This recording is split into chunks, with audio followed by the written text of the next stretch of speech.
भारत सरकार के द्वारा निर्धारित समर्थन मूल्य पर धान उपार्जन का कार्य 2 दिसंबर से प्रारंभ होगा। इससे पूर्व जिला प्रशासन द्वारा समस्त तैयारियां की जा रही है। वहीं समितियों को शासन से धान का परिवहन का अनुबंध न होना चिंता का विषय बना हुआ है।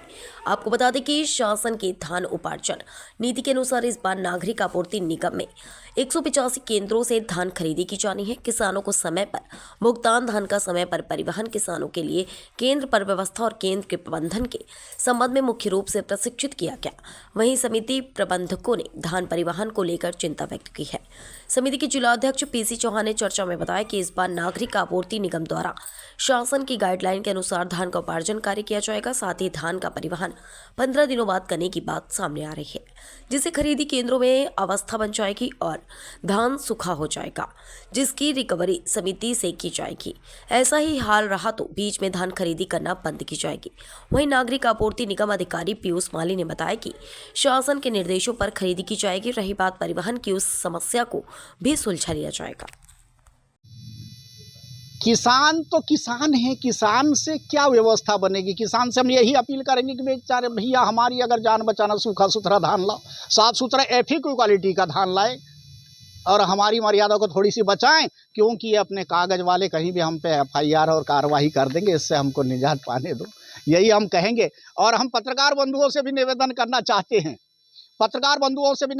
चाहते हैं, कि कहीं भी किसी सेंटर पे मेरे भी अगर जाता है, होता उपार्जन में यह है, अगर किसी का मास्टर 20% आ जाता है, वो किसान कहता है 1 किलो मेरे से ले लो, पर मेरी धान तोलो, 2 दिन क्या सूखाऊंगा। ऐसी पोजीशन में मेरा उपार्जन सेंटर प्रभारी, और आपको मालूम है छोटभैया नेता कैसी तूने रिजेक्ट किया, ऐसी कहने से भी ये दिक्कत आती है। तो वो बीच का रास्ता निकाल करके उपार्जन करता है। तो हमारे साथी जैसे अभी फोटो में कैमरा चमका रहे हो, ऐसा चमका के उसको कैद कर देता है और पिक्चर बना देता है। हम क्षमा चाहते हैं।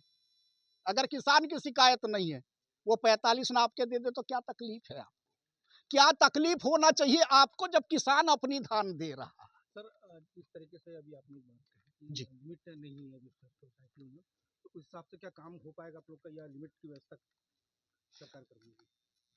सरकार का करना ये है श्रीमान, इसके बारे में संज्ञान में ला दो आपको कि हमको कर्जा लेना है, यानी लिमिट लेना, यानी कर्जा लेना। डीसी भी हमको उतना पैसा दे देगी। हमने 3 लाख रुपए की डिमांड किया तो 3 लाख रुपए दे देगी, 4 लाख का डिमांड किया तो 4 लाख रुपए दे देगी, लेकिन पूरा ब्याज तो हमसे लेगी 10% का। अपना पैसा रहने के बाद भी तो हमारी गुजारिश ये थी, हम निवेदन करना चाह रहे थे कि हमारा पिछला पैसा दे दे तो हम आसानी से अपना उस पैसे पर हम आगामी काम कर लेंगे। हमने काम किया, अपना पैसा लगाया। शासन ने एक तो लोडिंग का चार्ज हमें नहीं करना था, शासन ने वो भी पैसा समितियों का दिला दिया। तो कल को समितियां लाश में जा रही है।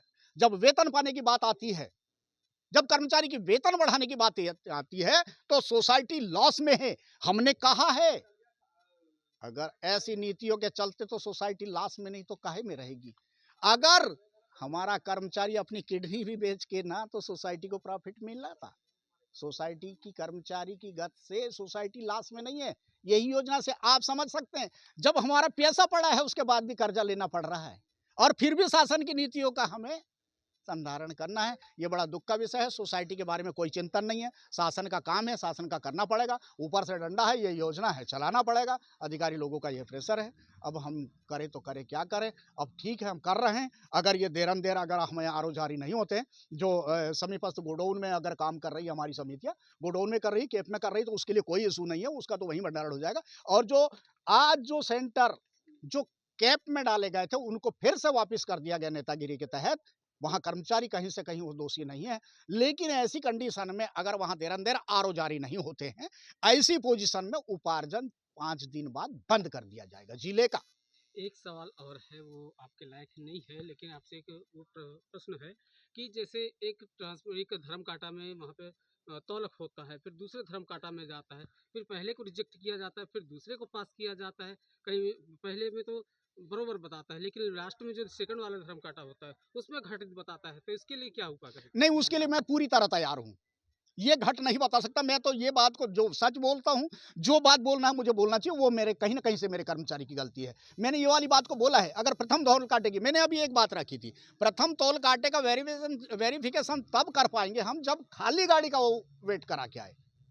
मेरे पास जो मेरे सेंटर में मेरे प्रभारी के पास में खाली गाड़ी वेट करा के आएगा। ट्रांसपोर्टर की जिम्मेदारी ये होती है कि वो खाली गाड़ी का वजन करके आएगा, वो हमारी पास आएगा और फिर तब हम उस कांटे पे जाके धर्म कांटे पे बड़ी भरी गाड़ी का वेट करेंगे, तब जाके हमको संतुलित वो मिलेगा। तो प्रथम कांटा हुआ, फिर वो जहाँ संबंधित केप में जा रहा है वहां पर 3 कुंटल शॉर्ट मार रहा है, तो उसकी जवाबदारी हम ले लेंगे।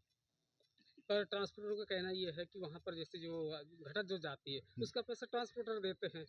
अभी तक तो कोई वसूली नहीं हुई है, यह सब बेवकूफ़ बनाने की बात है। पूरा का पूरा समिति को मर दिया जाता है। पिछले बार भी हमने डीएमओ से कहा था, तो डीएमओ ने यही कहा था कि जब ऑनलाइन किस बात का, ऑनलाइन में जो फिगर निकल रहा है, हमने भेजा 200 कुंटल और वहाँ 203 कुंटल आया।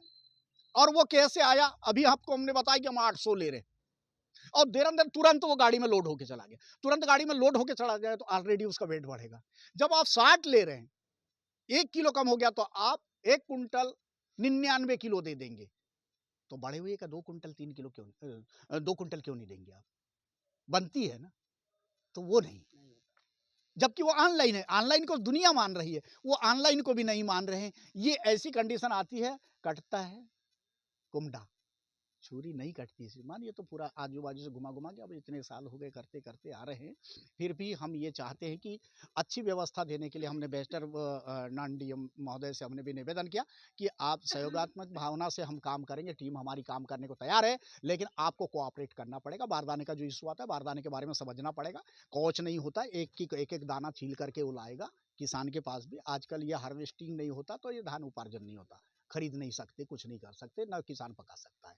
तो ये बहुत सारी चीज़ें हैं। अभी इस इशू को लेकर के अभी हमारा तो यह है कि हम चाहते हैं कि किसी प्रकार का हमें हल्ला दुल्ला न करना पड़े, कोई बात न करना पड़े, बढ़िया व्यवस्थित व्यवस्था हो जाए, तो हम उपार्जन बिल्कुल जिले का बेहतर तरीके से करने को तैयार हैं। इस समय कलेक्टर साहब से, दीपक आर्य साहब ने हमने वादा किया था, मतलब सर हम आपको शिकायत शिकवा का मौका नहीं देंगे, और उन्होंने पूरा पोलाइटली मदद भी की थी हमें।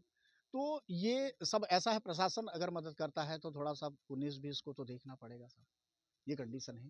तो हमने तो बोल दिया है कि अगर ये आरओ जारी नहीं होते हैं, उपार्जन में अगर तकलीफ आती है, ये कोई इशू होता नहीं कि जो पहले दिन का माल वो पहले चला जाएगा, नहीं हो सकता, संभव ही नहीं है, क्योंकि वो आने जाने का रास्ता बंद हो जाएगा। छोटी छोटी जगह में खरीदी होती है, सब जगह ओपन कैप नहीं होते। तो ऐसी परिस्थितियों का सामना करना वो फील्ड का कर्मचारी जानता है, और जो यदि फील्डिंग करता है जो अधिकारी, वही जानता है। तो मुसीबत के मारे हैं, ऐसी कंडीशन में उपार्जन तो करेंगे, लेकिन अगर कहीं दिक्कत आती है तो हमारा टोटल वो समिति स्तर का नहीं, टोटल केप स्तर का पूरे जिले का उपार्जन बंद कर दिया जाएगा। सोसाइटी समिति में बैठक हुई, कैसी बैठक रही? जो शासन के निर्देशानुसार धान की खरीदी होनी है किसानों से, उसके लिए आज सभी खरीदी प्रभारियों की और नोडल अधिकारियों की ट्रेनिंग रखी गई थी। उसमें धान खरीदी की सारी तैयारियां पूरी करने के कलेक्टर साहब ने दिशा निर्देश दिए हैं।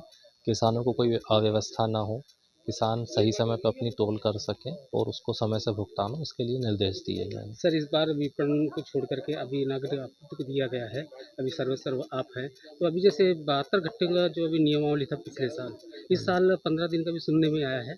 कुछ लोगों का कहना है उसमें बहुत भारी परेशानी आएगी वो प्रभारी और परिवहन को लेकर।